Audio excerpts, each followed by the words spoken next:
boa tarde a todos. Muito obrigado pela vossa presença em mais uma Smart Discussion. Nós chamamos isto de Smart Discussions porque pretendemos que sejam, como o próprio termo diz, discussões inteligentes, com pessoas inteligentes e sobre temas inteligentes. Portanto, nós temos feito sessões sobre muitos e variados temas. Hoje é um tema particularmente importante e atual, que tem muito a ver com as nossas vidas, com os desafios que temos pela frente, que é o tema da mobilidade. E para nos falar do ponto de vista inicial deste tema, nada melhor do que dois experts na matéria de comercial há muitos anos. O Ângelo Ramalho há mais de 30 anos, é meu amigo pessoal, é atualmente da IFASEC, uma empresa de porte muito importante nesta área e que tem feito muito ativo nestas áreas, esteve já em multinacionais e tem também uma grande área ligada a esta matéria. O Ângelo vai-nos dar aqui uma perfeita que tem sido mais global sobre o tema. Em complemento, e assim, João Pedro Taboada, que também já conheço há alguns anos, há menos anos que o Ângelo, totalmente. O João Pedro é uma pessoa destes temas, ele neste momento está ligado ao grupo Embraer e portanto acompanha várias empresas do grupo, em particular a Zogma e a Embraer, e tem também responsabilidades a nível europeu. Vai-nos também dar a sua visão global, envolvendo não só o setor da aeronáutica, que sabe está a passar por profundas reestruturações. Ainda hoje tivemos muito tempo que Portugal poderá vir a fazer em ponto de sorte um pequeno avião com tecnologia, com português e também brasileiro. E, portanto, vamos fazer então da seguinte forma, como habitualmente. Portanto, os nossos fazer uma intervenção de 15, 20 minutos cada um deles. E depois teremos aqui uma open discussion. Eu peço que depois manifestem no chat a vossa intenção de colocar uma questão e eu, obviamente, darei a palavra.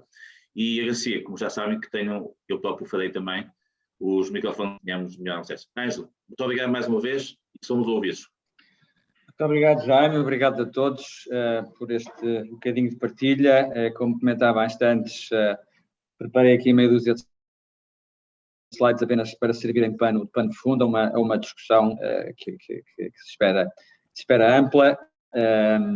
Eu não sou um especialista em mobilidades, mas sou um bom curioso há muitos anos e tenho tido a sorte de trabalhar muito ligado ao setor durante praticamente toda a minha vida profissional. E as questões que hoje se colocam do lado da mobilidade, como muitas das questões que se colocam no desenvolvimento das sociedades e nas respostas que se encontram para os paradigmas que se vivem, mas dizia-vos o que se vive hoje na mobilidade e desta mudança nas soluções de mobilidade, particularmente para a mobilidade elétrica, tem na origem aquilo que eu digo de forma repetida, uma revolução silenciosa que está a acontecer do lado da energia há já alguns anos, e que resulta de uma combinação que se espera que continue convergente, que é o reconhecimento de que este processo de alterações climáticas é de alguma forma induzido pelos comportamentos da nossa sociedade e, portanto, nós vamos produzindo ou desenvolvendo e produzindo tecnologias que nos vão permitindo mantermos e desenvolvermos qualidade de vida com o menor impacto do ponto de vista da qualidade do ambiente que nos sustenta, que é disso que se trata. Isto para vos referenciar a revolução silenciosa que está a acontecer no setor da energia. Não há muito tempo atrás era impensável termos energia solar produzida ao preço a que é possível fazê-lo hoje. Enfim, não quero ser muito antigo, mas há alguns 15 anos era impensável ter um preço por megawatt produzido, ou um preço da tecnologia disponível mais barato do que a própria energia eólica, que à época já se desenvolvia em grande fulgor e já se afigurava muito competitiva, em contraponto a solar estava nos antípodas. E é este desenvolvimento tecnológico que permite, primeiro, formas descentralizadas de produção de energia, mais próximas dos locais de consumo e, portanto, com menos perdas de caminho. E depois, estas formas de produção descentralizada a partir de fontes renováveis que nos vão permitir ter energia elétrica, porque é disso que se trata, e num processo de eletrificação da economia e dos meios de transporte, neste caso, que é compatível com as necessidades de desenvolvimento das sociedades. Do lado, hoje fala-se de mobilidade muito associada à mobilidade elétrica e ao veículo elétrico, e eu queria-vos dar o quadro mais amplo, porque a mobilidade está para aquém e para além do veículo elétrico, e antes de mais muito associada à forma como nós somos capazes de, em massa, resolvermos aquilo que as pessoas necessitam todos os dias, particularmente os commuters, resolvê-lo em massa, e em massa é com transporte público, e em massa do ponto de vista, e amigável do ponto de vista ambiental, é com transporte público em modo elétrico, e aqui claramente a ferrovia, seja a ferrovia pesada, sejam os metro pesado ou metro de superfície, são as soluções, do meu ponto de vista, são o backbone dos sistemas, e depois, obviamente, todos os outros sistemas que provocam capilaridade até ao veículo para utilização individual. Indo por aqui nos meus slides, o tema de fundo, as questões ambientais e do caminho para a neutralidade em termos de emissão de CO2, e o caminho que se tem feito nos últimos anos em termos de consumo de fontes primárias, e verificamos que as necessidades futuras, por aquilo que aqui se aponta, a fonte é Bloomberg, mas todas as fontes apontam no mesmo sentido, e é incontornável que o carvão, que durante décadas sucessivas fez 40% das necessidades do sistema, vai reduzir a prazos, já está a reduzir a prazos a ritmo bastante acentuado, e com efeitos cada vez mais acentuados. O gás e o nuclear manter-se-ão, o óleo pesado praticamente já desapareceu, e a emergência é a do vento e a da energia solar, e é por aqui que vamos satisfazer as necessidades crescentes de consumo de energia, que crescerão cerca de 60% até 2050. O outro fenómeno, que é o do crescimento dos aglomerados urbanos, vivemos no tempo das cidades, as populações migram para as cidades, e o crescimento da população acontecerá também em cidades, e vivemos no tempo das metrópoles e das megametrópoles, que aqui procuro assinalar. E, naturalmente, as cidades, como a forma mais racional de propiciar qualidade de vida às pessoas, mas à medida que cresce também a complexidade, e como é que se resolve a complexidade, desde logo do ponto de vista infraestrutural, aquilo que são os meios de transporte, os meios de distribuição de energia ou de água, ou tudo o que impacta a qualidade ambiental e a qualidade de vida das pessoas. Aqui muito naturalmente naquilo que é infraestrutural, há outros aspectos das cidades inteligentes que aqui não toco, nem sou capaz de desenvolver. E tudo isto gera complexidade, e complexidade essa que terá que ser resolvida, relativamente àquilo que são as infraestruturas físicas tradicionais, cada vez mais com tecnologia associada, com equipamentos ligados, com equipamentos sensorizados, depois com aplicações sobre eles que vão permitir fazer a gestão desta complexidade e propiciar serviços em tempo útil e affordable, passa a expressão, para todas as pessoas. E falando de mobilidade, cada vez mais o enfoque nos modos suaves de transporte, e o país tem investido, e as cidades e as principais cidades do país vão investindo nisso, e depois, naturalmente, os meios mais pesados, nomeadamente o transporte público, até ao até ao veículo, que pode ser um veículo para uso individual ou um veículo para uso partilhado, como já começa a acontecer acontecer e se espera que aconteça de forma mais acentuada no futuro próximo.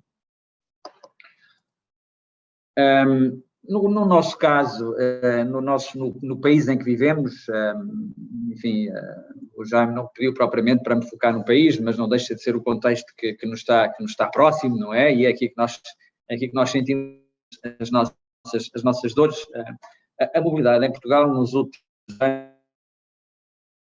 anos vai a dois passos ou a dois ritmos. Um ritmo claramente acelerado, não custa nada usar este termo, no que diz respeito à mobilidade elétrica associada ao fenómeno do veículo elétrico. O país foi de facto pioneiro quando no final da década passada lança o programa MOBIE. Foi um bocadinho, dirão alguns até antes de tempo. Eu devo dizer que foi uma oportunidade única da excelência para uma empresa como aquela que represento hoje, que teve um playground para poder desenvolver as suas tecnologias aplicadas a este tipo de utilizações e dar-lhe uma vantagem competitiva, não propriamente no mercado nacional, por muito rápido que evolua, mas o nosso mercado nestas tecnologias das infraestruturas é hoje um mercado sofisticado, eu diria, e portanto tudo o que se faça aqui e se faça de forma competitiva em sentido amplo é replicável e portanto nós hoje conseguimos exportar e somos, enfim, não é fácil mantermos-nos, mas somos uma referência na mobilidade elétrica, naquilo que é infraestrutural, nos sistemas de carregamento rápido e muito rápido, e muito se deve ao MOBIE, e pus aqui uma nota também que referencia o cluster automóvel, é sem dúvida a principal indústria deste país, um dos principais, se não o principal exportador, ele próprio a viver neste momento um contexto de mudança, na medida em que a emergência do veículo elétrico altera todos os processos a montante das próprias fábricas de assemblagem de veículos e, naturalmente, toda a indústria portuguesa vai ser afetada, esperamos positivamente, e é um caminho que temos que andar depressa, não tenho dúvidas que o seremos capazes de fazer. Por outro lado, do lado daquilo que eu classificava como o backbone do sistema, que é o transporte público, daí estamos nos antípodas, temos claramente o sistema ferroviário vetusto, não custa dizê-lo, eventualmente, do pior que existe na Europa. Isto não desqualifica ninguém, é só um facto que resulta de muitos anos de não investimento no sistema, por um lado, e também muitos anos de desenvolvimento urbano, um bocadinho em mancha de óleo, sem considerar a necessidade do transporte público como o sistema base de mobilidade das pessoas, e naturalmente, sendo assim, é muito difícil, depois, a posteriori, acrescentar uma camada, o layer do transporte público, num sistema que na base não foi sequer pensado para ele. E, naturalmente, as pessoas são atraídas, até por outras razões, são atraídas pelo uso sistemático do veículo individual, o que coloca complexidades que são reconhecidas por todos. E aqui destaco a linha de Cascais, onde acontecem acidentes, não é por acaso, é porque não há investimento na infraestrutura. Destaco o Metro Mondego, um projeto anunciado, reanunciado, voltado a anunciar, hoje em versão Metrobus. Também no Metro de Lisboa, projetos sucessivos que são adiados, esperemos que agora finalmente avancem. Os famosos túneis, o que quer que sejam os túneis, um túnel neste país é uma coisa complexa do ponto de vista do tempo da execução e da polémica que gera, como é de todos conhecido.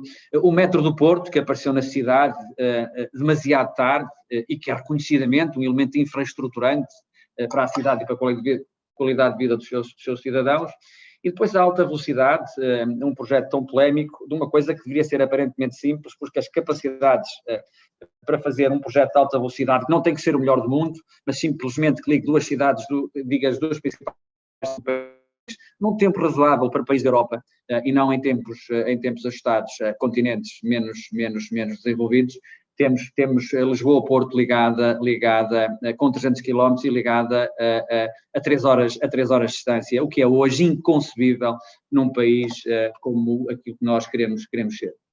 Mas, apesar de tudo, estamos num ponto de viragem, os investimentos vão sendo anunciados e reanunciados, e eu acredito que agora a oportunidade não vai ser perdida, e, portanto, nas infraestruturas básicas, nas infraestruturas básicas que potenciem modo público de transporte, as coisas vão acontecer com outra celeridade. E, entretanto, do ponto de vista das tecnologias, registro aqui 3 ou 4 coisas a que puseram aqui a Embraer. João Pedro, eu não sei muito desenvolver sobre este do táxi aéreo desenvolvido no Brasil, não sei se o João Pedro sabe, mas pelo menos já ouvimos falar em drones a fazer distribuição porta a porta, enfim, é corrente que todos os fabricantes de automóvel caminham a passos largos para veículos de tração elétrica, o que não quer dizer que os veículos sejam na origem veículos elétricos no sentido da fonte energética de base que utilizam. E tudo isto é inovação, e portanto eu vejo sempre muito, e comecei por aqui, a mobilidade e a energia muito integradas, porque eu não referenciei isso, mas vou sublinhá-lo agora. Do lado dos veículos, o que é necessário? Armazenagem, capacidade de armazenagem, e portanto baterias cada vez mais densas do ponto de vista energético e cada vez a custo mais competitivo. E foi isso que aconteceu nos últimos anos. As baterias de lítio baixaram mais 10 vezes nos últimos 10 anos. Do lado da infraestrutura, capacidade para carregar essas baterias com tempos de conveniência idênticos àquilo que são as fontes tradicionais de energia, os combustíveis sólidos. E isto coloca-nos aqui nesta complexidade que se resolve, porque a tecnologia resolve tudo, não houve nada que a tecnologia não resolvesse. As questões da gestão das redes, já um bocadinho atrás o referenciei, as questões da armazenagem de energia, que hoje voltam à ordem do dia, já tiveram na ordem do dia, nomeadamente com os grandes sistemas, com barragens, com turbina-bomba, agora com sistemas de baterias, mais uma vez, à medida que a densidade das baterias permite custo competitivo. Já vos falei um bocadinho da geração, da produção e geração distribuída. É evidente os edifícios inteligentes a produzir e a interagir, a poupar e a interagir sistematicamente com as redes, a figura do produtor-consumidor, os veículos, cá estão eles, quer ligados diretamente à corrente, quer através de formas indutivas de carga sem contacto, e depois todos os sistemas fazem a gestão de tudo isso, mas que no final do dia potenciam nos utilizadores finais uma experiência agradável, fácil, que os atraia naturalmente para estes novos modos de transporte, focando nos transportes, mas naturalmente novos modos de utilização do que quer que seja destes serviços. E este é o meu último slide, que tenta ilustrar um bocadinho como é que tudo isto se integra, e eu não posso deixar de o referenciar à nossa empresa, e às tecnologias e aos produtos por cá vamos desenvolvendo. Não fazemos painéis solares, isso só se faz na China hoje, praticamente. Fazemos o resto, que são os sistemas de gestão das infraestruturas. Aqui um sistema integrado de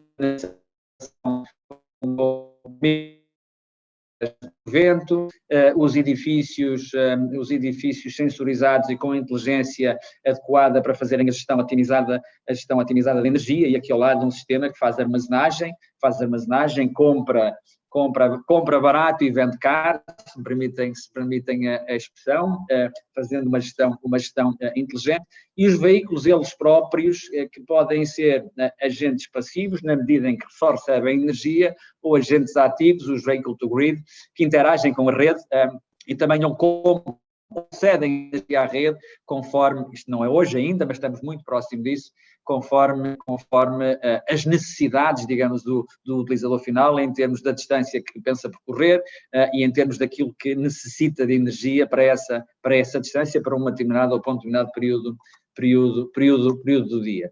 Tudo isto está em movimento, bastante acelerado, no sistema elétrica, os cenários de evolução valem todos e normalmente aqueles que se verificam são os mais agressivos do ponto de vista dessa evolução. Naturalmente que aqui além há downturns, por exemplo, em 2019 a evolução da venda de veículos elétricos nos Estados Unidos não foi a que se esperava, mas vai recuperar, não temos dúvida nenhuma. Na China não para, a China hoje vale 50% do mercado mundial do veículo elétrico, naquilo que o veículo elétrico representa. Só no mês de dezembro passado foram instalados 4.000 postos de carregamento públicos, só no mês 4.000 postos de carregamento público. Isto dá uma ideia da dinâmica que os mercados têm. Naturalmente, tudo isto é muito mais visível nas sociedades desenvolvidas do hemisfério norte, também nos países emergentes, mesmo aqueles onde as fontes tradicionais são super baratas, mesmo aí já se começam a ensaiar soluções de futuro neutras do ponto de vista das emissões de carbono e naturalmente confortáveis do ponto de vista de quem as utiliza. E por agora ficavam por aqui, acho que já foi um bocadinho, já usei um bocadinho do meu tempo. Muito bem, acho que foi uma visão muito interessante, que mostra de facto quais são as principais dimensões que nós temos, e passamos então agora ao João Pedro Taborda, que nos vai dar uma visão complementar, mas também interessante sobre a matéria. E eu vou libertar o meu... Muito bem. Força, João Pedro.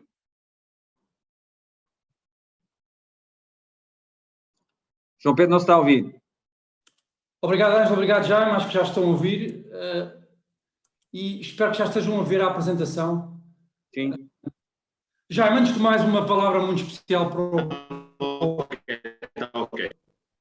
Está tudo ok? Jaime, antes de mais, uma palavra especial para o grupo que tem dinamizado já há mais de um ano. É uma fonte de conhecimento que nos ajuda a toda a hora. Nós sabemos todo o entusiasmo e a dedicação que há por trás disso.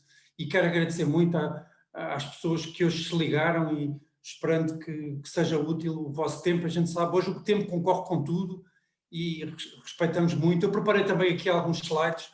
Claro, a Embraer faz aviões e como eu não combinei nada com o Ângelo, muito obrigado. Sim, anunciámos um táxi que ainda não voa, mas estamos aqui a trabalhar nele. Já tem aqui um primeiro conceito. Este nosso colega não está a voar, mas estará a voar em breve, dentro de alguns anos, ali por cima do Corcovado. Mas sim, estamos a trabalhar nisso e temos aqui alguns elementos que eu queria partilhar convosco, porque refletem um bocadinho as premissas que nós temos hoje e que estamos atentas a elas num ambiente de pandemia e perceber para que lado vai a mobilidade. Enfim, também farei aqui algumas incursões na questão do automóvel, no ferroviário e na parte naval, bastante menos, mas procurei, enfim, juntar aqui alguns dados, caso sejam úteis depois já para a discussão e na esperança que tragam alguma coisa de novo para alguns dos presentes. Bom, como empresa que há mais de 50 anos que faz aviões e que investe no Brasil e fora do Brasil, aqui em Portugal é o país onde a Embraer mais investiu a seguir aos Estados Unidos, fora do Brasil. Então, um pouco a ideia aqui é percebermos como é que convergimos aqui três esferas que são importantes em termos da mobilidade. Nós vemos as políticas públicas reforçada até pela questão da recuperação pós-pandemia e todas as medidas estão em curso.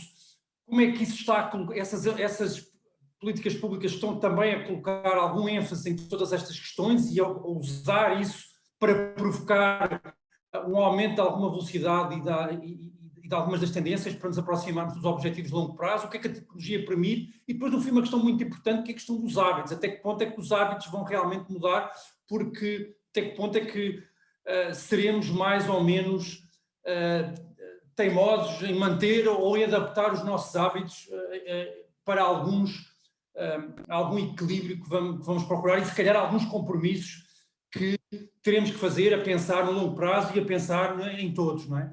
Claro que na base teremos questões ligadas à regulação, sobretudo quando pomos coisas a voar, a regulação é muitíssimo importante desde o início, ainda para mais colocar veículos com piloto ou sem piloto a voar no meio de prédios, com certeza que segurança e regulação é das primeiras coisas que vem à ideia e obviamente tudo isto tem que funcionar para que os modelos de negócio resultem. Este é então o táxi aéreo enfim, uma empresa que a Embraer criou, a Embraer X, entretanto já deu origem a um primeiro spin-off que se chama IVA, vou-vos mostrar uma foto mais à frente. Mas começando pelo ângulo das políticas públicas, enfim, vou ter aqui alguns elementos sobre qual é a agenda europeia hoje para a mobilidade, e quando olhamos para instrumentos como os PRRs, quer o português, quer os outros, fala-se em agendas integradoras, verdes e digitais, e nós sabemos que a questão da mobilidade terá que responder também, né, a estas questões. Então nós olhamos para estes aspectos que estão na agenda europeia, como o projeto de veículos, enfim, será o primeiro em que eu vou dedicar já aqui um slide, depois a automação, quer a automação em termos dos sistemas de transporte, quer a automação em termos de fabrico e de desenvolvimento de produtos e de serviços, a eletrificação, enfim, as alternativas de baixas emissões. Vou, enfim, também colocar aqui um par de slides sobre o que é que nós, enquanto Embraer, temos feito nos últimos 17 anos, as redes e mobilidade inteligente, que o Ângelo teve já a gentileza também de trazer pontos aqui que talvez não terei mais e melhor do que isso para acrescentar, e claro, a questão permanente também da infraestrutura. Começando pelo projeto de veículos, a automação, sobretudo na Europa, vai continuar e será cada vez mais um fator diferenciador. As fábricas na Europa terão que ser cada vez mais automatizadas para que a Europa seja competitiva na sua agenda industrial. A questão da ligação aos sistemas ciberfísicos, capacidade de recolher dados, transmitir isso para as linhas de produção e, sobretudo, sermos capazes, através da inteligência artificial e de todos esses mecanismos, de descobrir problemas e descobrir oportunidades no mar de dados que hoje vamos cada vez mais ser capazes de armazenar e de tratar, sobretudo num momento em que voam milhares de aviões, hoje voam menos, mas voltarão a voar mais alguns. Tudo isso gera, como sabem, um mar de dados. Há ali questões que têm que ser descobertas, há ali problemas que podem ser detectados e, sobretudo, há muitas oportunidades ligadas a tudo isso. Relacionado com a interface homem-máquina, quando falamos na automação dos sistemas de transporte, com certeza algo muito importante. E depois a redução do ciclo de desenvolvimento. Hoje, os automóveis, toda a gente pensa em fazer automóveis com um ciclo de desenvolvimento inferior a 2 anos. Os aviões têm um prazo um bocadinho maior, mas, por exemplo, nós na Embraer começámos a voar com um avião em 2004, em 2009 os clientes já perguntavam se estávamos a pensar numa nova versão com um novo motor. Fizemos essa apresentação em 2013 e, de facto, os prazos estão muito a apertar em termos dos ciclos de desenvolvimento. Nós temos o nosso trabalho de ida e feito e em andamento é muito importante, ligando às fábricas, aqui um projeto português que acabou de ganhar a semana passada um prémio internacional, um projeto liderado pela CETSA, o Grupo Iberomodes, o Instituto Superior Técnico, a Alma Design, mais um prémio aqui de um conceito, de um veículo de transporte muito centrado no passageiro, ligado à questão da automação. Envolvemos a nossa fábrica de Évora e, com muito orgulho, este consórcio conseguiu ver isso premiado a nível internacional. Portanto, tudo isto leva aos conceitos que nós estamos a desenvolver. Este é o spin-off que vos falei, o IVE. Isto é um conceito de um veículo autónomo que nós estamos a desenvolver. Ali está o piloto. A visão lá à frente é que seja elétrica e não tenha piloto, mas vão demorar uns anos a lá chegar. Sabemos, mais uma vez, voar no meio de prédios, colocar 4 pessoas dentro de um veículo deste e uma quinta, se não tiver piloto, vamos poder vender mais um bilhete, mas nós sabemos, precisaremos todos de agendas tecnológicas robustas para lá chegar. Será algo por aproximação, mas sim, estamos a trabalhar mão na massa neste tipo de veículo e nas tecnologias que, passo a passo, tornarão isto possível. Enfim, é a história da empresa a caminho de 52 anos em agosto. Nós, quando olhamos para isto, pensámos logo na infraestrutura. Claro, é um ponto em que estamos a trabalhar. Isto é um relatório que está disponível publicamente, que fizemos com a Air Services da Austrália, como é que estes veículos vão encaixar na infraestrutura. Nós começámos por fazer um estudo, aqui usámos o caso de Los Angeles e veem aqui o custo económico que isso tem, enfim, 305 bilhões ou 1.000 milhões de dólares em perdas com congestionamento por ano. Portanto, estamos a falar numa cidade, perdas acima até do próprio produto interno bruto português. E, claro, todas essas questões que, em termos de infraestruturas, têm que ser estudadas em termos de, mais uma vez, revolução e segurança, as redes, plataformas intermodais, combustíveis e energia. E claro que, olhando para os combustíveis e para a energia, faz-nos também olhar nós para o automóvel e para o que está a ser feito no automóvel. E realmente os dados de 2020 sugerem que continua a haver muita coisa para aprender um automóvel. Isto mostra-vos aqui o percentual de vendas em alguns países associados aos automóveis, aos plug-in, portanto, aos bateria e aos híbridos elétricos. E reparem aqui como, falávamos há pouco, o norte da Europa tem um peso muito, muito importante e parece que isto é um bocadinho coisa de país rico.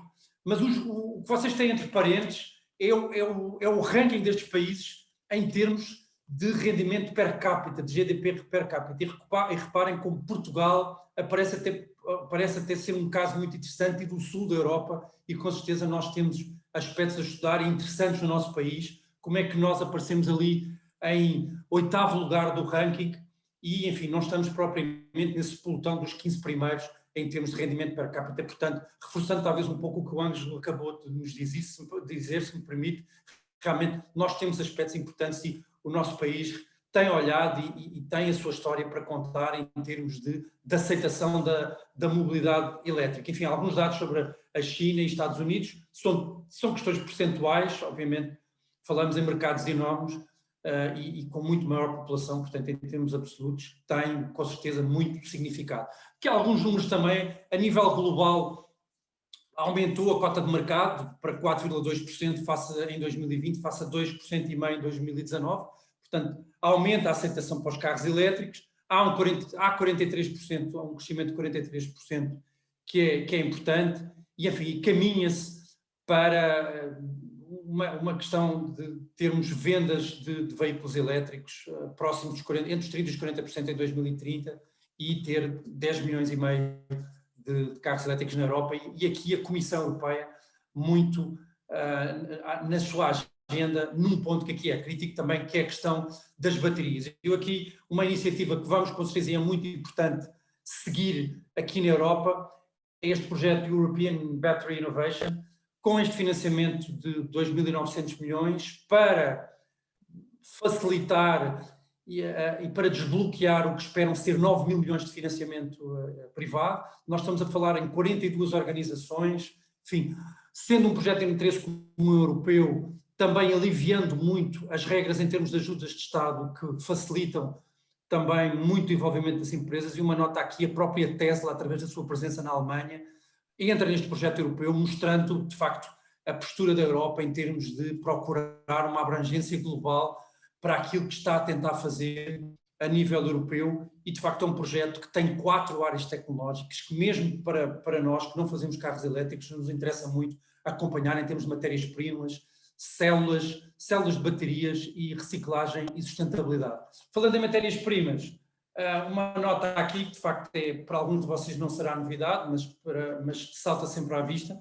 Portugal em 2019 foi o 6º país a exportar lítio, tem reservas importantes, enfim, reservas neste nível de produção por 50 anos, cerca de 50 anos, e de facto quando nós falamos hoje na necessidade de robustecer as cadeias de fornecimento, reparem aqui, falamos não só na proximidade geográfica, mas também hoje olhamos para as cadeias de suprimento em termos da sua resiliência do ponto de vista institucional. E, de facto, sem entrar aqui sem comentar aqui casos particulares, com certeza que quando falamos em proximidade institucional à Europa e em riscos institucionais, com certeza que há questões no fornecimento do lítio que devem também ser sempre consideradas em termos do lítio que é necessário para uma agenda tecnológica que permita desenvolver as baterias que serão necessárias, não apenas para os automóveis, mas para outros meios de transporte pelo mundo. Uma última palavra também para a questão das empresas e dos Estados, a importância que terá a questão da eletrificação de frotas, numa primeira fase de automóveis e também de outro tipo de veículos, e notem que de facto há aqui uma previsão, 40% da quilometragem na Europa é feita pelas frotas, que representam 20% do número de carros e de veículos, e notem que essa eletrificação das frotas reduziria as emissões na estrada para metade. Portanto, não é uma lei de Pareto, mas vai um pouco nessa direção. Portanto, enfim, as entidades que olham mais para esta área também apontam esta questão. E um pouco também o que será necessário em termos de postos e em termos de investimento. Aqui, para além destes 80 milhões, de 1.000 milhões em investimento nos postos, haverá também cerca de 25 mil milhões em termos das redes que serão necessárias para a eletrificação. Portanto, isto é o que nós estamos a aprender olhando para a realidade do automóvel.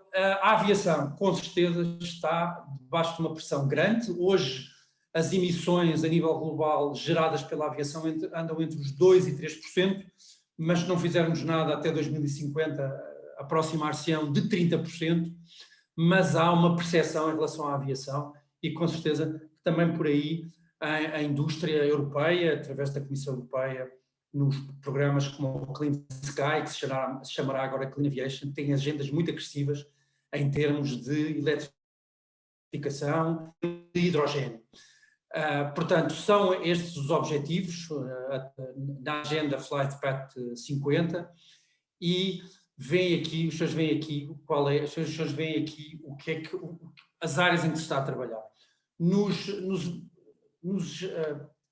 combustíveis sustentáveis para a aviação, os SAFs, o limite que há hoje é 50-50, portanto uma mistura do querosene com 50% de combustível sustentável, não exige grande alteração nos aviões. Portanto, nós fizemos um projeto, vou-vos já mostrar um slide, que demonstrou, fizemos 80 voos, aliás, quem os fez foi a KPLM, entre Oslo e Amsterdão, entre 2016 e 2017, portanto, os aviões não obrigariam a grandes alterações. Depois estamos a trabalhar, com certeza, na questão do híbrido elétrico, para ter algumas soluções neste prazo de 2030 a 2035, ao mesmo tempo o hidrogênio, é preciso, o hidrogênio pode gerar CO2 na sua produção, e depois mais à frente, após 2014, portanto aqui um prazo de 20 anos, termos aviões apenas elétricos que obviamente estarão talhados para rotas mais curtas e onde obviamente para nós é muito interessante porque a Embraer, no tipo de aviões em que trabalha, tem de facto mais experiência em rotas curtas. Nós temos um projeto com a Universidade de Stuttgart chamado Footprint 50, onde nós estamos a estudar com o financiamento da União Europeia esse tipo de conceitos para aviões de rotas mais curtas, a propulsão elétrica no curto prazo. Portanto, aqui está um dado aqui da Deloitte, que também cito aqui, que eles apontam que em 2040 90% das rotas dentro da Europa estariam em condições de ter algum tipo de tecnologia neutra em termos de carbono. Quer o hidrogênio, os ganhos de hidrogênio compensando o que o hidrogênio necessita para a produção em termos de emissões de CO2, quer veículos elétricos sem emissões. Portanto, nós, enquanto Embraer, participámos nesse projeto do Itaca, com o KPLM, a Lufthansa também participou num projeto, enfim, começa a estar testado que os aviões podem voar com essa mistura. O grande desafio que nós enfrentamos também no projeto é a produção em escala do biocombustível, que também levou a que a Lufthansa não fizesse mais voos no seu projeto com o Airbus, porque de facto a aviação terá interesse em acompanhar as outras indústrias, porque substituir o querosene é um grande desafio. O querosene está nos aeroportos todos, no mundo inteiro, portanto a escala e a disponibilidade do querosene enquanto combustível de facto coloca barreiras muito importantes à entrada de combustíveis alternativos. Nós, pronto, cientes disso, não deixamos de ter uma agenda agressiva. Aqui tem uma foto do primeiro avião certificado no mundo a etanol, em 2004, que é este avião, o Ipanema, da Embraer. Portanto, é um avião de pulverização, que é o que eles estão a fazer na foto que vem. E mais recentemente, fizemos um acordo com a EDP, na área das baterias, a EDP no Brasil, mais a WEG, que é uma empresa de motores elétricos, que tem uma operação também no norte de Portugal e que está a colaborar connosco no Brasil. Fizemos um motor a etanol para este avião em 2004, agora estamos a trabalhar a mesma plataforma para começar e ter este demonstrador elétrico também, neste caso com a felicidade de termos uma multinacional portuguesa e de termos uma multinacional brasileira também com interesses em Portugal. Finalmente, e antes de terminar, descobrimos estes dados aqui da McKinsey que toca aqui na questão dos hábitos. Reparem aqui o seguinte, estes dados mostram o que é que mudou antes e depois da pandemia.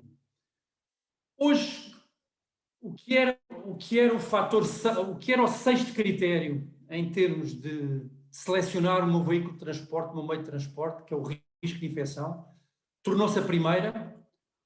Eu estou menos preocupado com o preço e não estava muito preocupado com a sustentabilidade e continuo sem estar muito preocupado com a sustentabilidade. Ou seja, eu estou preparado para pagar mais porque estou mais preocupado com o risco de infecção. Quer seja eu a pagar, quer seja a minha empresa nem as viagens de negócio. Portanto, a questão aqui, que não é nova, e quando nós olhamos para o transporte aéreo é a mesma coisa, provavelmente com a tecnologia que temos hoje, que achamos que vamos conseguir desenvolver nos próximos 20 anos, nós vamos ter aviões que vão voar mais devagar e para os modelos de negócio se sustentarem, o bilhete vai ser mais caro. Será que nós estamos prontos? Estamos disponíveis nas nossas pressazinhas e nas nossas urgênciazinhas no dia-a-dia? Nós estamos disponíveis a pagar mais e chegar mais tarde? Ou vamos preocupar menos com outras coisas quando toca as nossas escolhas individuais e vamos tomar outro tipo de opções? Portanto, é aqui que estes 3 ciclos, enfim, o convite à discussão é um pouco esse, como é que tudo isto converge, a vontade das políticas públicas, então, de certa forma, as políticas públicas estão a ver como oportunidade num cenário pós-Covid, de injeção na economia e da necessidade da Europa pedir este empréstimo e ter que o pagar em 30 anos. O que é que a tecnologia vai permitir, sobretudo em setores muito conservadores, como é o caso dos veículos autónomos e do que voa e do que circula sem piloto, seja no ar, seja no chão, seja no mar, seja nos rios, e os nossos hábitos, como é que nós estaremos, mais uma vez, disponíveis ou não para alterar os nossos hábitos. Portanto, já, Ângelo, senhoras, os colegas, Muito bem, excelente, João Pedro, acho que foi uma belíssima apresentação. Estamos à disposição, já mais uma vez. Muito bem. A nossa ideia é criar aqui um conjunto de tópicos para discussão e normalmente fazermos isso de uma forma mais ou menos integrada, com pessoas com muita experiência. Temos já aqui uma questão do Alexandre Ramos, que é uma pessoa muito ligada às tecnologias e que agora está na área mais de seguros, mas não tem, obviamente, deixado de acompanhar estes temas da tecnologia. Alexandre, se quiseres colocar diretamente a questão e depois... Boa tarde. Boa tarde a todos, estava a ver o eco. Não, a minha questão, eu acho que foi agora levemente abordada, que é o que é que acontece no pós-pandemia, os hábitos que mudam, os teletrabalhos, a mobilidade, que as pessoas se calhar vão mudar alguns hábitos, vão usar mais virtual, o que é que isso muda nos planos que estavam traçados e nos focos que tínhamos para trabalhar os temas da mobilidade e obviamente isso ligado às tecnologias, temos muita tecnologia a evoluir rapidamente e o que é que acham que será aquilo que mais vai mudar, e não estou a falar durante a pandemia, estou a falar no pós-pandemia. Capaz de desafiar a Fátima Nogueira, que é uma pessoa que tem agora ligações a esta área do automóvel e da mobilidade, e já agora, se quiser colocar alguma questão ou também dar nota de algum comentário, Fátima. Sim, mas o meu comentário ia mais numa preocupação de segurança sobre as baterias. Está pensado algum passaporte para estas baterias? Está pensado uma segunda vida útil para estas baterias? Acho que é importante porque é a base de toda esta mobilidade e passará a ser também. Acho que é uma questão relevante, não sei até que ponto, até porque são projetos de interesse comum europeu, julgo que esta análise ou a necessidade destas baterias, um controle, é de extrema importância. Muito bem, sim senhor. E para terminar este primeiro round, eu não sei se o professor Eulício Badão, que também está aqui connosco, que é um ilustre professor de Economia, se quer fazer algum comentário ou colocar alguma questão aos nossos, mais na lógica da economia, eventualmente. Não, muitíssimo obrigado enfim, pela oportunidade de falar. Eu gostaria de dar os meus parabéns aos palestrantes, digamos, e também ao colega e amigo Zado, pela organização destes eventos. Sou curioso, digamos, destas áreas da evolução e da mobilidade, estão inseridas dentro do programa de recuperação português e também do europeu. Aliás, há algum tempo houve uma conferência entre o Macron e a Angela Merkel, exatamente, sobre o digital e a economia verde, e creio que é uma inevitabilidade, apesar de haver algumas resistências em relação a essa evolução. E é tudo aquilo que tinha que dizer e agradecer a todos a organização e as Ângelo e João Pedro, então passámos ao primeiro round de comentários às duas questões e depois faríamos novamente um round de questões. Ângelo, por favor.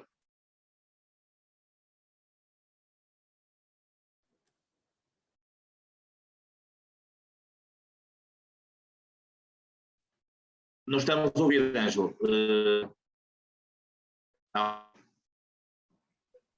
Agora já me ouvem. Sim, muito bem. Ouvimos e vemos. O Alexandre penso que colocou uma questão relativamente à forma como as pessoas priorizam as suas necessidades, e eu tinha aqui como auxiliar de memória um para partilhar, e que é muito claro, antes do Covid e depois do Covid, não é? Antes, o tempo para o destino, para o local de destino é sempre o primeiro, passou a ser o segundo, porque o primeiro passou a ser o risco de infecção. O preço da viagem, que era o terceiro, no lado do transporte público, passou para quinto. Do lado do transporte privado, o preço da viagem, que era o segundo, passou também para quinto.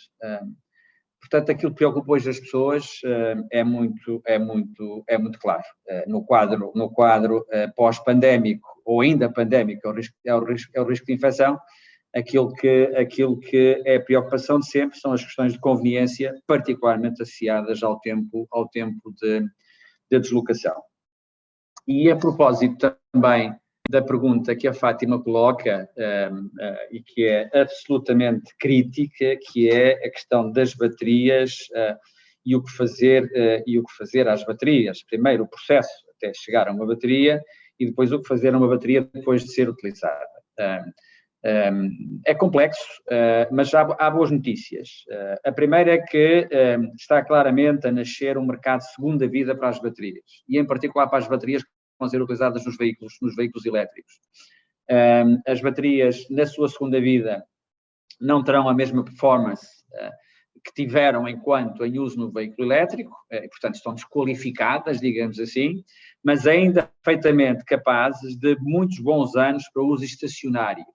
E uma conhecida marca americana de veículos elétricos, pioneira até, que é bem conhecida, lançou já um modelo de negócio precisamente com soluções estacionárias de baterias que permitem, para instalar em casa, nas nossas casas, e portanto para fazermos interação com a rede, no sentido de armazenarmos energia, compramos a preços baratos em horas de vazio, eventualmente para devolvermos à rede a preços em que não seja pago mais caro, ou então para armazenarmos e também servir de buffer na relação com a produção que teve através dos nossos painéis, ou dos nossos painéis solares, ou de outra fonte de renováveis que tenhamos disponível.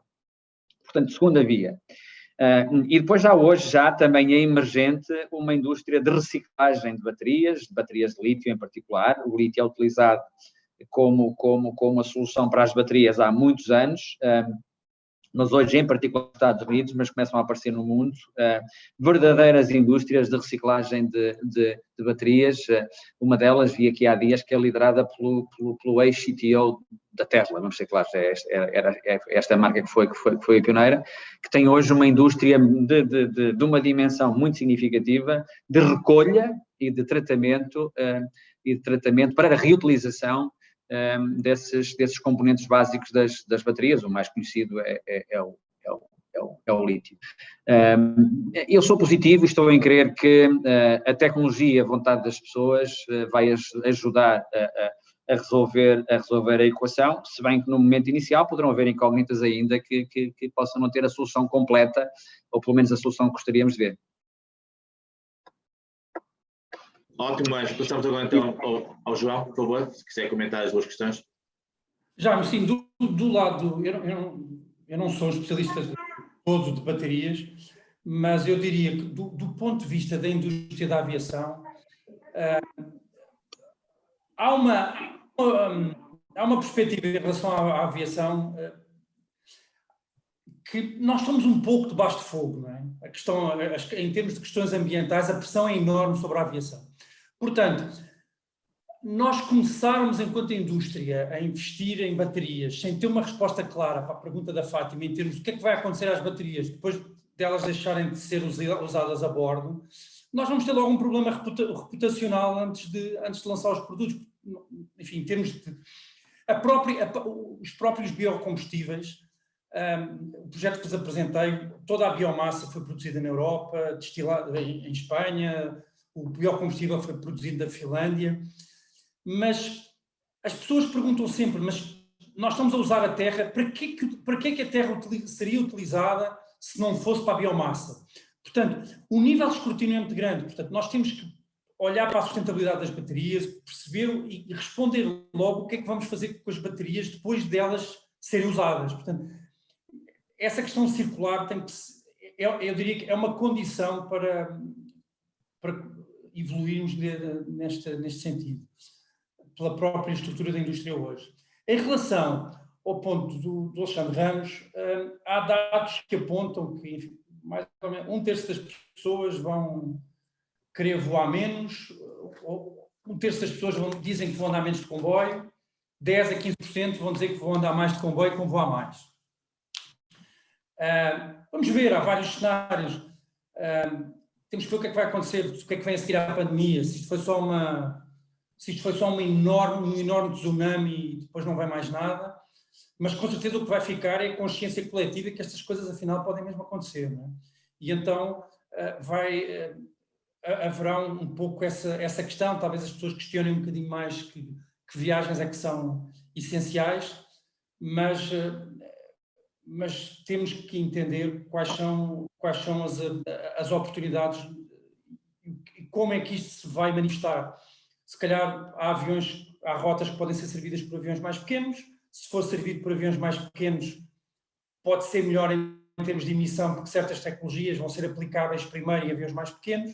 Portanto, nós vamos ver onde é que o ponto de equilíbrio, onde é que vamos reencontrar o ponto de equilíbrio, mas para já as pessoas estão a dizer que vão viajar menos e vão voar menos e andar menos de comboio. Mas nós já cá estamos há uns anos também, e às vezes a memória coletiva vai e qualquer dia. Também ia acabar o papel por causa íamos deixar de viajar por causa das videoconferências, ia acabar o papel, porque é tudo eletrónico. Enfim, está tudo bem com a Navigator e outras companhias. Bem, nós temos agora aqui mais um conjunto de questões. Passava a palavra ao Afonso Mendes. O Afonso Mendes foi um ilustre colega meu, auditor da Defesa Nacional. Tivemos o grato prazer de visitar a convite de João Pedro, quer a Embraer, quer a Zogma, de facto, duas belíssimas empresas que eu aconselho quem não conhece a visitar, uma em Évora, no Alentejo, outra ali às portas aqui de Lisboa. Passava então ao Afonso. Queria também começar por agradecer ao Jaime mais uma oportunidade que tive de assistir a uma discussão tão interessante como esta, a par das outras todas, felicitá-lo por isso e felicitar também os oradores pelas brilhantes exposições que fizeram.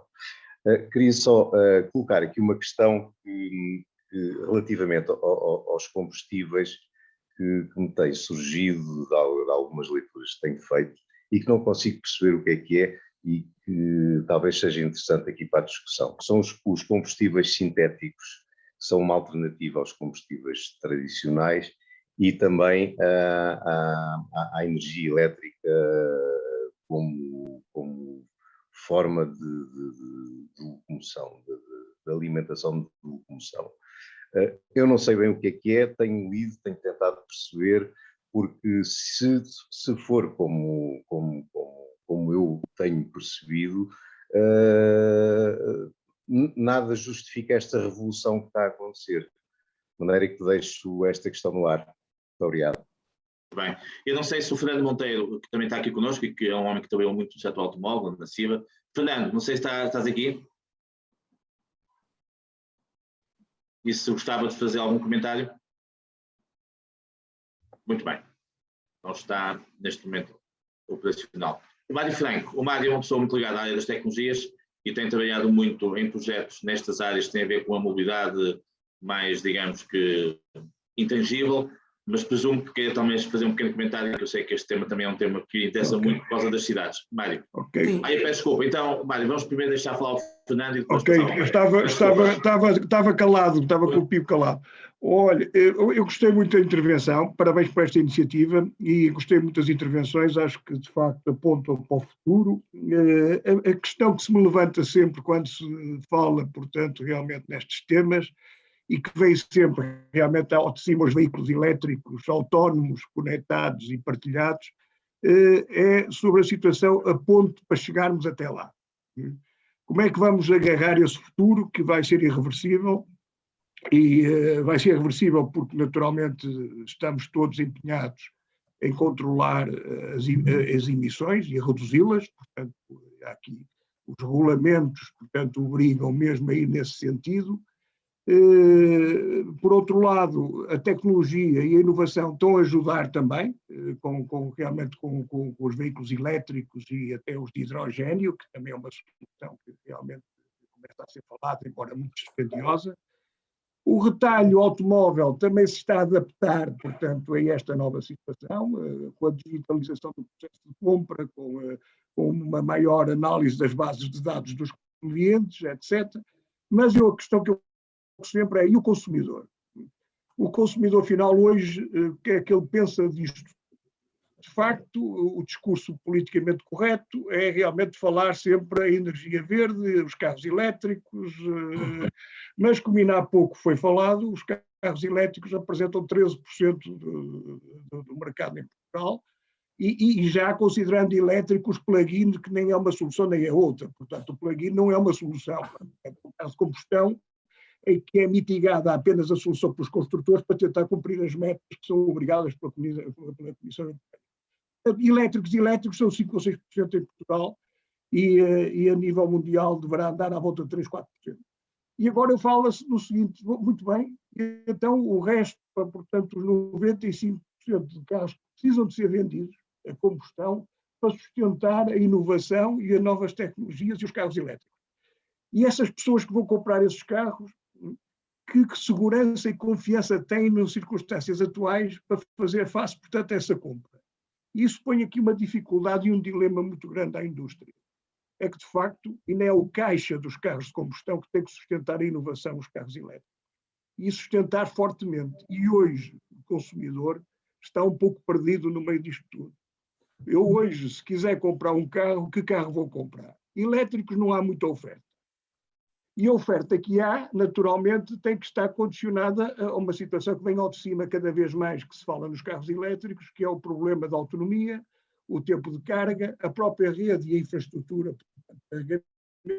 Portanto, isso são limitações que para determinados, naturalmente, consumidores não é problema, mas para a maioria ainda é um problema, sobretudo para aqueles que só têm um carro para se movimentar e que, de facto, isso é uma situação extremamente importante. Por outro lado, eu se comprar um carro de combustão, ouço dizer das altas patentes que os carros vão acabar daqui a 2 anos ou 3, e como é que eu vou comprar um carro que daqui a 3 anos, portanto, não vai valer nada? Portanto, é um question mark, mas, portanto, isto também não é realidade, nem é verídico, nem é possível, portanto, os carros de combustão ainda estão para durar por algum tempo, mas é essa a imagem oficial que vem para fora. Por outro lado, se eu comprar um carro elétrico, eu tenho hoje em dia como um produto que está fortemente em inovação e disrupção, todos os anos apresentam novos modelos com maior autonomia, com menor tempo de carga, que também vão ser objeto a uma obsolescência própria da inovação. Portanto, este dilema do consumidor, eu penso que hoje em dia é um problema importante e que está, de certa maneira, a travar necessárias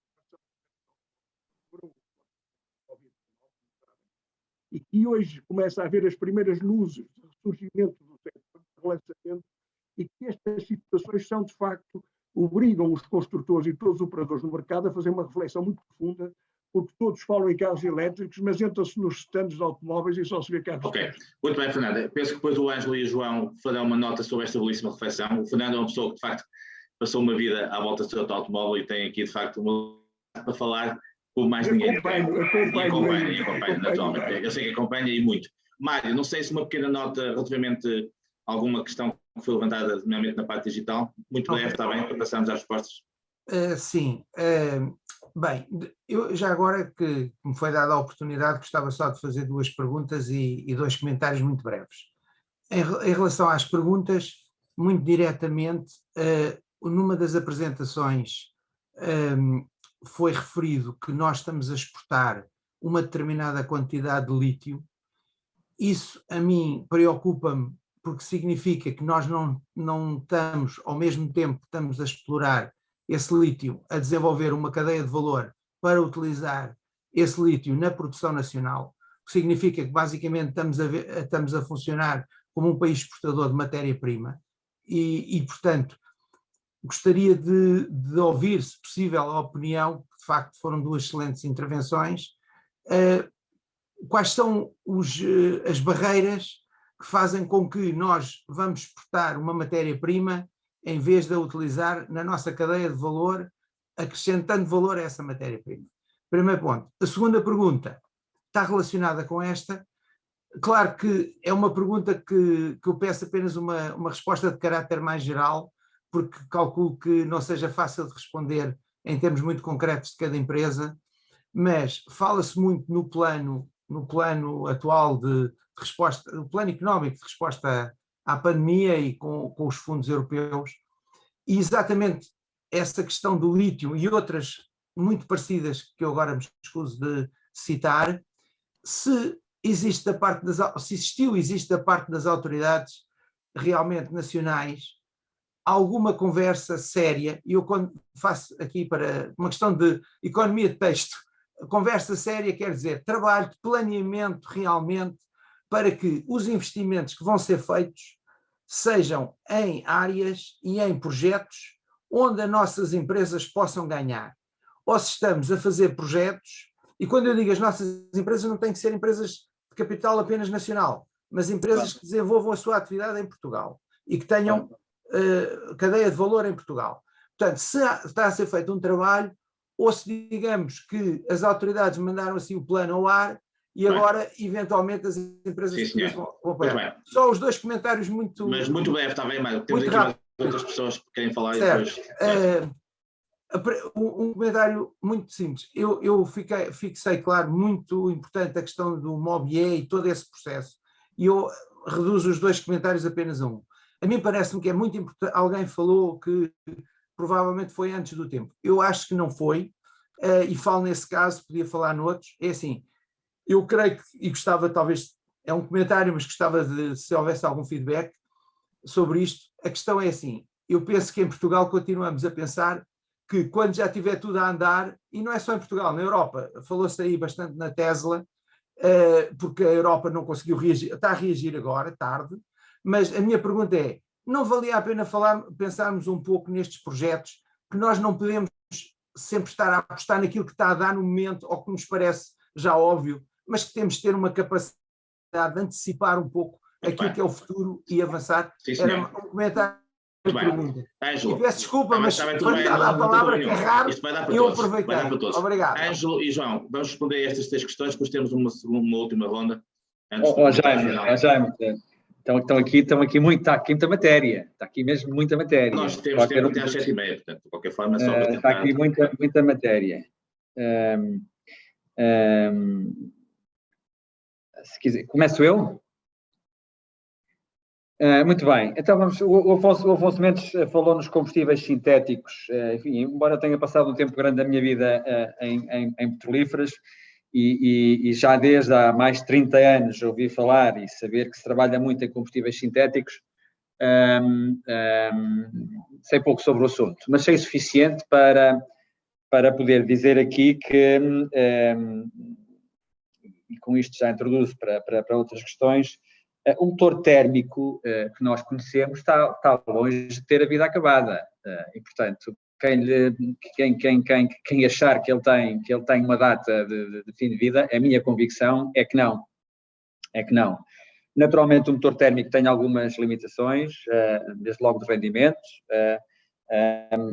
e tem as limitações que resultam dos combustíveis que usa e das emissões que daí resultam. Mas se os combustíveis melhorarem, eventualmente o motor térmico terá uma vida útil estendida, quando não vale a pena agora fazermos futurologia.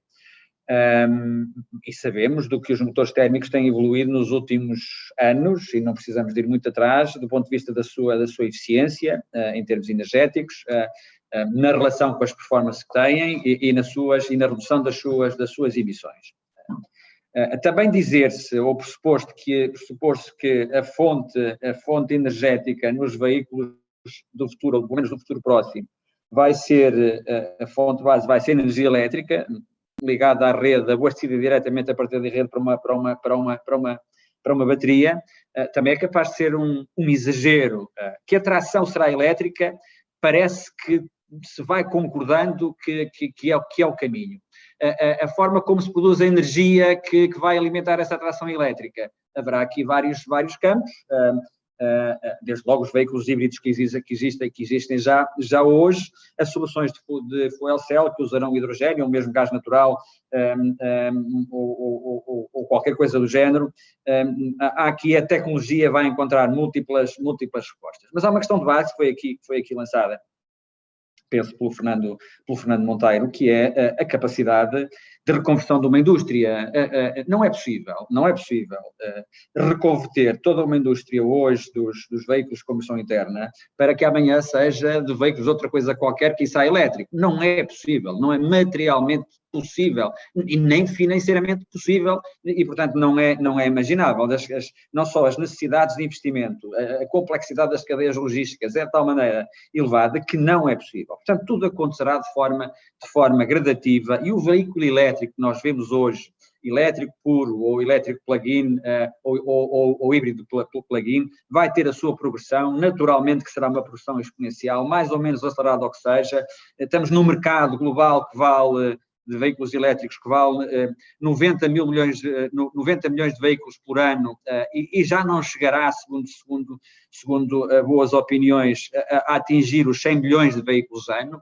Estaremos já em fase, digamos, até decrescente e, portanto, vai haver uma panóplia de soluções. Naturalmente, as infraestruturas e a logística que existe hoje vai favorecer as soluções mais tradicionais, elas próprias cada vez mais sofisticadas, e veja-se, por exemplo, hoje os veículos, os mild hybrid, ou seja, com motores de combustão assistidos com motores elétricos, embora sem estarem conectados a um sistema de alimentação externa de energia elétrica.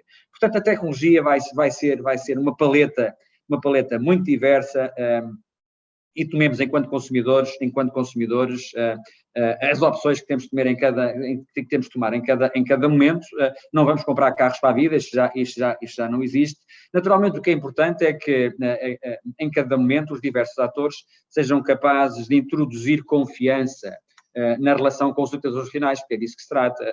E, portanto, dizer que amanhã acabam veículos elétricos, ou que amanhã acabam os veículos de combustão interna, ou que vai ser tudo elétrico, naturalmente que pode ser indutor de menor confiança, porque menos verosímil.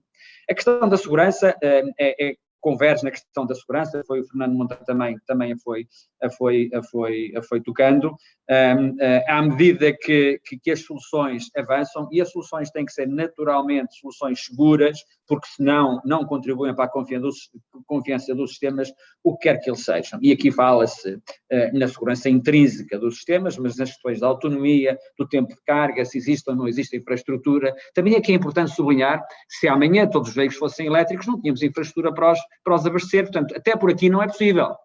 Não só a indústria automóvel não teria capacidade para fazer, como a infraestrutura elétrica para abastecer estes veículos não existe.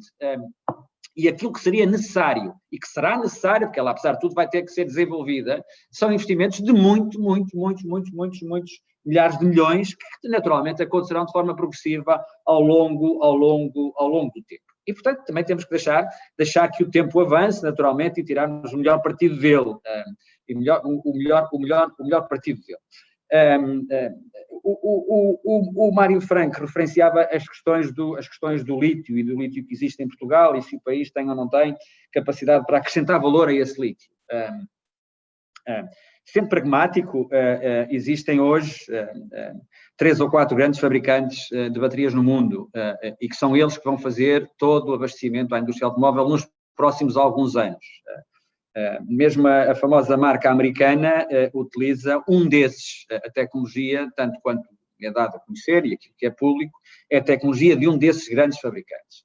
Portanto, pensar que nós temos no país a capacidade de, em tempo útil, sermos capazes de utilizar esse lítio e tê-lo disponível com toda a tecnologia para que aproveitarmos toda a cadeia de valor num prazo útil, possivelmente não será necessário. Mas sabemos, os que estão mais envolvidos neste processo, que há uma vontade grande, não só, nós não queremos exportar lítio, não é isso que se deseja, é de acrescentar valor ao lítio que existe neste país, desde logo precisa de ser refinado, e obviamente irmos incorporando das tecnologias que pudermos e que a nossa capacidade de investimento o permita, para podermos crescer nas cadeias de valor do lítio.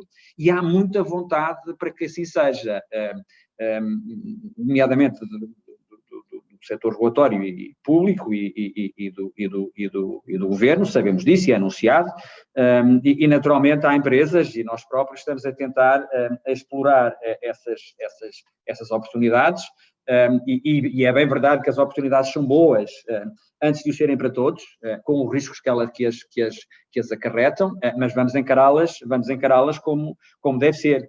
E a este propósito, uma referência ao MOBIE, fui eu que comentei aqui, que há quem comente que o MOBIE eventualmente terá nascido antes do tempo, e todos sabemos das vicissitudes porque passou o MOBIE. É evidente que para uma empresa como a EFASEC não foi de facto antes do tempo, foi no tempo certo, e exportamos algumas dezenas de milhões de euros por ano em soluções de carregamento, porque existiu lá atrás o MOBIE em tempo oportuno e antes do tempo dos nossos concorrentes. Foi o nosso playground, portanto, bem haja. Claro que há risco, e o segredo disto está na forma como nós identificamos os riscos e encontramos as medidas certas para os mitigar e fazemos com que os business plan aconteçam. É claro que no final do dia a última linha conta, não é? Mas de facto as oportunidades estão aí. Sejamos nós capazes de ter desígnio estratégico, mas isso vamos tendo até todos os dias. Nós temos desígnio estratégico vezes a mais durante a semana. Precisávamos ter desígnio estratégico a menos e construirmos mais no sentido de consolidarmos essas estratégias, envolvendo todas as competências, e há muitas neste país, todas as vontades, e há muitas neste país, normalmente desalinhadas, mas se as alinharmos, as virtudes ressaltam, e naturalmente os investimentos, mesmo os de risco, os de maior risco, podem trazer benefícios a prazo visível. E é o que eu consigo dizer agora, assim, numa resposta assim genérica às questões bem fortes que foram usadas. João, também um comentário às questões. Ok, obrigado, Jaime. Em relação ao ponto do Afonso dos combustíveis sintéticos, o que eu ouço do nosso guru desta área, dentro da companhia, é uma questão de eficácia do ciclo. Podemos ter que gastar mais energia do que aquela que geramos no processo de converter carvão ou gás natural em combustível sintético para os aviões. Mas a ICAO, que é a Organização da Aviação Internacional, está a olhar para este tema e depois também, mais uma vez, vamos parar a opinião pública. À medida que o carvão vai sendo abandonado, se a aviação de repente começar a descobrir um processo eficaz de produzir combustível sintético a partir do carvão, o que é que vai acontecer? A aviação vai ser vista como o salvador do carvão. Olha, não dá para mais nada, mas pelo menos a aviação aproveita. Ou vai ser visto, não, agora ainda vem a aviação utilizar o carvão e o carvão devia ser para acabar. Não sei responder, mas para já é uma questão de eficácia do ciclo. Em relação ao ponto do Fernando, eu olho, enfim, nós temos uma visão muito distorcida na nossa indústria, mas esta questão do motor de combustão, do motor elétrico, nós olhamos muito sempre para as agendas de ID desta área. Eu tomei nota aqui, Fernando, nós há 15 anos, a aviação tem que... há mais de 20 anos, temos que acabar com o ruído. A Europa investiu imenso no ruído dos aviões, fez um avião com 2 andares que deixou de ser produzido ao fim de pouco mais de 10 anos. Mas pronto, ficaram algumas coisas do ruído. Não, agora não é ruído, agora é biocombustíveis. Vamos investir em biocombustíveis. Depois a seguir, não, tecnologia elétrica, os aviões têm que ser mais elétricos. Agora é o hidrogênio. Não, temos que investir no hidrogênio. Ora bem, ninguém aqui é ingênuo Nós sabemos que a nossa indústria precisa de dar bons desafios aos engenheiros.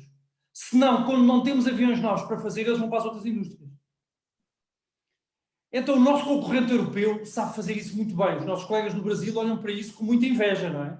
Porque a Europa é muito... E sabemos que no automóvel também há esse tipo de instrumentos, mas na aviação na Europa isso é muito bem feito. E estas agendas de ID servem para reter o talento na indústria. Porque antigamente, vou ser astronauta, vou trabalhar na indústria aeroespacial. Hoje não. Um miúdo cheio de talento, não querem na aviação espacial, vão para uma empresa desenvolver jogos. Não tem problema, eu sou feliz na mesma. Então a luta pelo talento é enorme. Então, nós olhamos para essas coisas, isto ajuda muito a manter esse talento, essas agendas. Mas os desafios são enormes e houve já, enfim, houve um problema sério na Europa com o voo de um avião todo elétrico, não é? Estas coisas na aviação, no automóvel também já aconteceu, mas a aviação tem sempre esta forma cruel de nos lembrar que aprender paga-se quase sempre com vidas. Em relação ao ciclo do lítio, Mário, quando olhei para os dados, também eu não sou um especialista, como já perceberam, mas quando olhei para os dados eu pensei, espera lá, de uma ponta somos um dos fornecedores mais sólidos no mundo do ponto de vista institucional. Do outro lado, temos uma taxa de vendas de automóvel elétrico que andamos ali no meio dos ricos.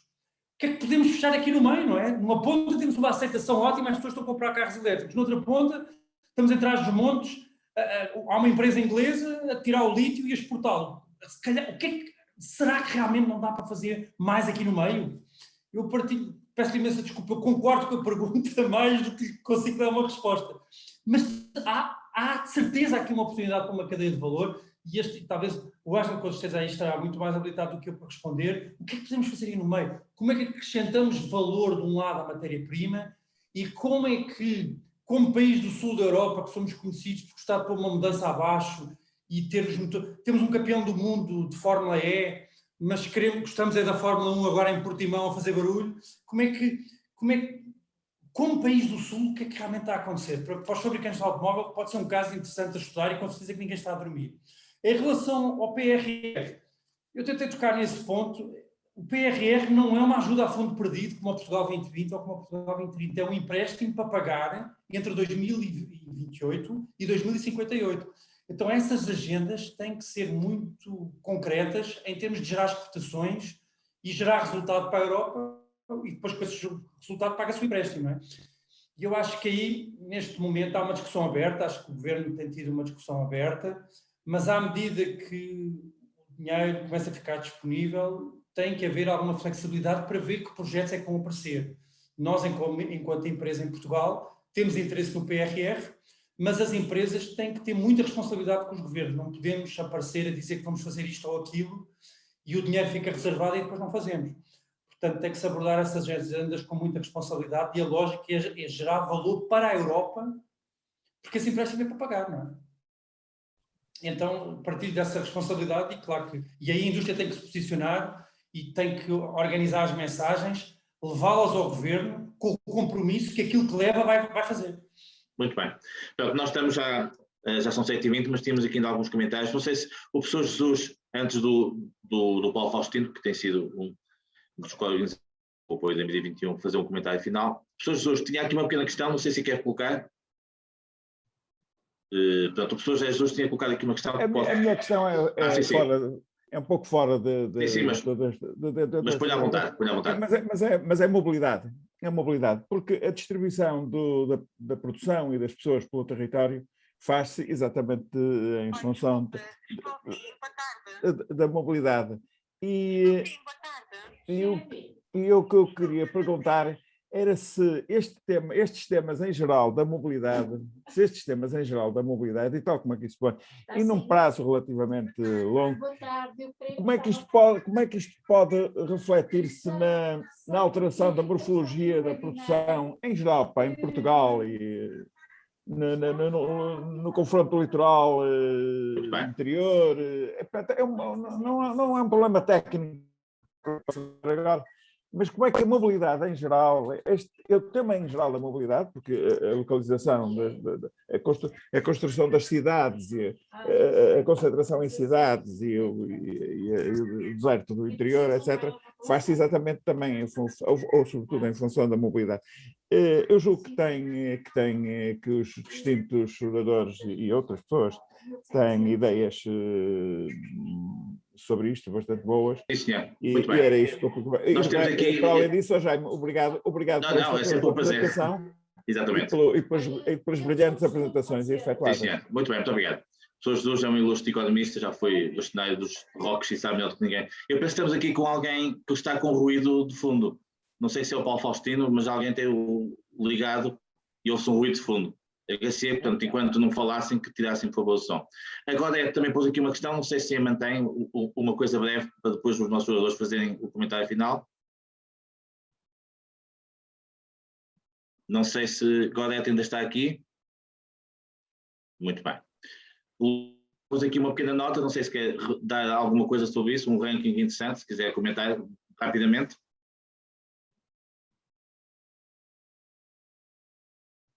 O Luís não está a ouvir, não? Os números são o ranking dos produtores de baterias são a China e a Coreia. Deixamos de estar dependentes de uma série de países produtores de petróleo pequenos que conseguíamos, que estavam em conluio para estarmos dependentes de dois países, a China e a Coreia. Exatamente. Muito bem. Então eu propunha ao Ângelo e ao João que fizessem um comentário final e depois terminávamos com um comentário de síntese que o Paulo Faustino costuma fazer. Ok? Ângelo, por favor.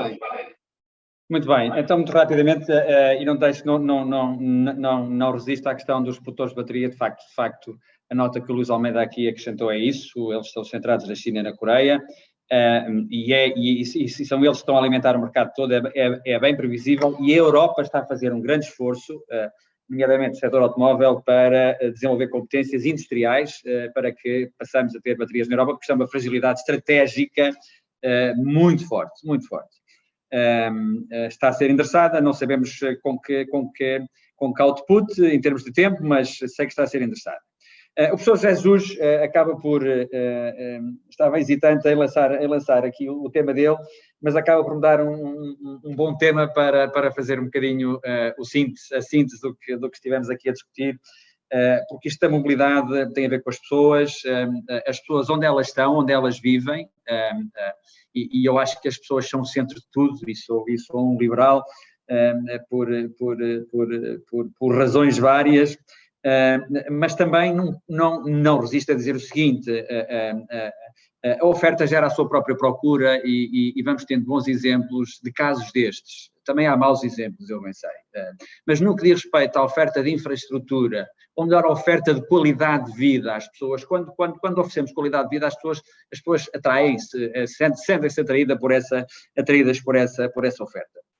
Naturalmente, estas questões de assimetria litoral e interior têm muito a ver com isto. Mas agora permita-me que o problema maior está mesmo no litoral. Neste eixo vertical, se quiser de Setúbal lá acima à Corunha, ou podemos ficar algures por Santiago, não precisamos de ir à Corunha, é talvez um dos eixos mais densos da Europa em termos populacionais.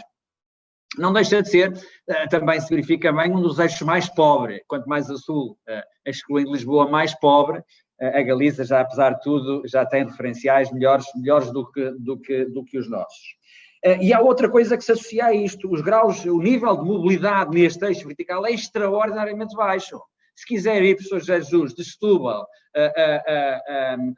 a Santiago num dia usando transporte público, eu sugiro-lhe que faça um bom plano de viagem e que tenha um dia largo, apesar da distância ser relativamente curta. Isto não deixa de ser caricato e o problema está no país, Portugal, não está em Espanha. Está aqui. É isto que nós temos de endereçar. Ora, nós não somos capazes de endereçar os problemas que existem no sítio onde moram as pessoas, mais dificuldade temos para endereçar problemas no sítio onde já não moram pessoas. Mas temos que os endereçar, sem dúvida nenhuma. E uma das formas também seria endossar para lá formas de mobilidade que permitissem com que as pessoas fixassem no interior com naturalidade e viessem ao litoral às vezes que entendessem necessárias de forma conveniente. Agora, temos é que pensar nisto de forma harmoniosa, com coragem e procurando construir no sentido de alinharmos todas as partes interessadas. E o passado que nós temos em matéria de mobilidade nos últimos 20 anos, para falar aquilo que a nossa memória tem mais referencial para os mais velhos, É que é precisamente o contrário. Os técnicos todos a fazer política e os políticos todos a fazer técnicos resultam num quadro que não é nada simpático, mas que, apesar de tudo, estou em crer que se há de resolver.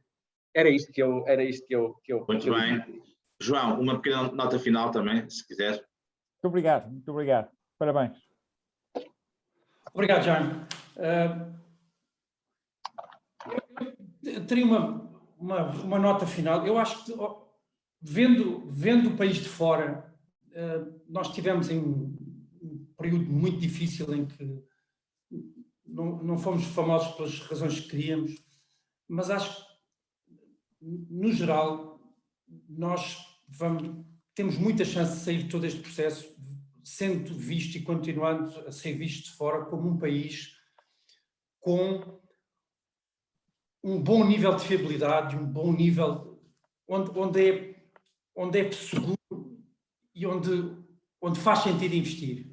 Nós, a Embraer, em Portugal, desde a privatização da OGMA, já investimos mais de $500 milhão, 500 milhões de euros, e se nós nos afastarmos um bocadinho, sairmos um pouco da bolha, quando olhamos para esta questão da consolidação das cadeias, das dependências da China e da Coreia, nós temos hipóteses de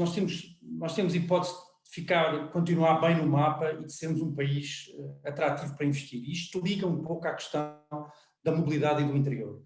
Nós temos a nossa experiência em Évora. Os nossos colegas do Brasil nunca se queixaram de que Évora é no interior ou que é longe do aeroporto. Não é. Para um chinês, se calhar, também não é. Para um americano, não é interior. É 45 minutos do aeroporto. Então, agora, aquela excelente A6 tem 2 sentidos. Chega-se depressa, mas também se volta para Lisboa depressa. Não é? E aí a questão é usarmos essa imagem institucional, e a questão do interior vai sempre parar muito à capacidade de captar investimento para o interior. E aí precisamos continuar cada vez mais a ter agentes públicos que sejam capazes de atrair com esses investidores, de estar próximo do governo, para que eles possam investir nessa terra. Já me foi referido hoje a questão de Ponte Sor, e claro, obviamente, há muita dinâmica também ali, como na própria Câmara de Évora, muita dinâmica em termos de chamar os agentes económicos, e enfim, isso estimula um pouco as coisas. E beneficiarmos dessa consolidação. Uma última palavra para a colega Gorete, que levantou a questão do transporte coletivo aqui no chat, que eu não queria deixar de responder, Jaime.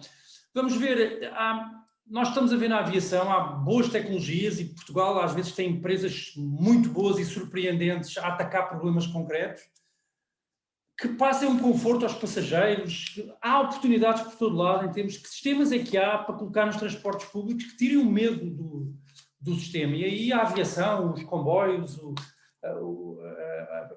rodoviário podem partilhar experiências e sairmos de tudo isto com transportes coletivos melhores, onde as pessoas têm ainda mais confiança em viajar, quer seja dentro das cidades, quer seja para o interior ou do interior.